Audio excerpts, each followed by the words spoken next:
Bukan Venesia, bukan Amsterdam, kota yang paling cepat tenggelam di Asia Tenggara adalah Jakarta. Penghujung Desember 2025, hujan turun tanpa jeda. Jalan utama lumpuh, permukiman kembali terendam. Di Cawang, Jalan DI Panjaitan berubah menjadi sungai dadakan. Di utara kota, air laut ikut naik, mengepung warga pesisir dari dua arah. Ini bukan sekadar hujan, ini adalah peringatan. Jakarta sedang diuji, dan air selalu datang lebih dulu. Penghujung tahun 2025 kembali membawa Jakarta pada cerita yang berulang. Air naik, jalan terendam, dan kota sekali lagi melambat. Hingga Jumat 26 Desember 2025, banjir masih dilaporkan menggenangi sejumlah wilayah ibu kota.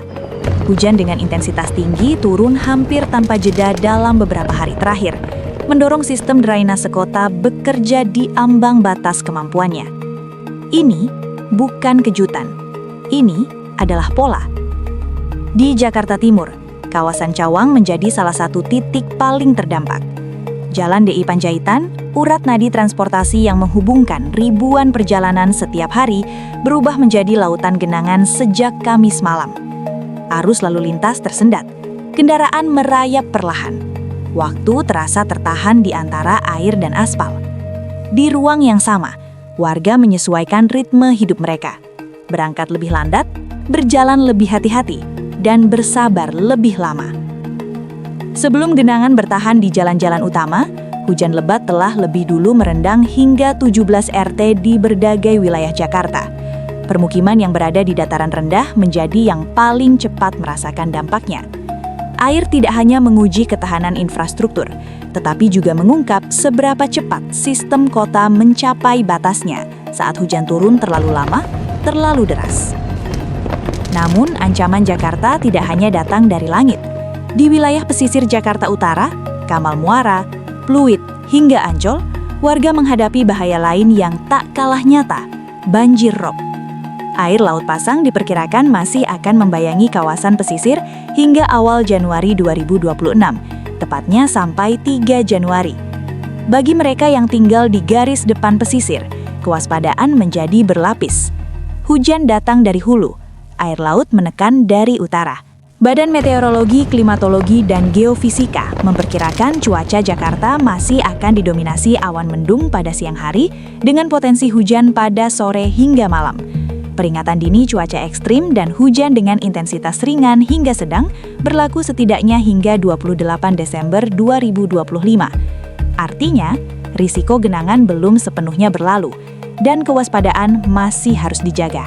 Di tengah situasi ini, petugas dari Dinas Sumber Daya Air dan BPBD DKI Jakarta terus bekerja di lapangan.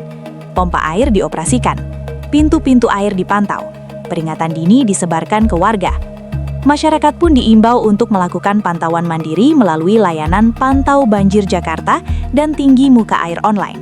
Dalam kondisi darurat, Jakarta Siaga 112 tetap menjadi jalur bantuan utama.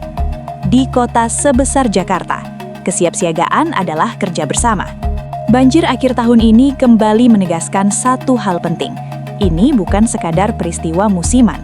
Ia adalah pengingat bahwa Jakarta hidup berdampingan dengan risiko yang semakin kompleks, perubahan iklim, cuaca ekstrim, dan tekanan urban yang terus meningkat.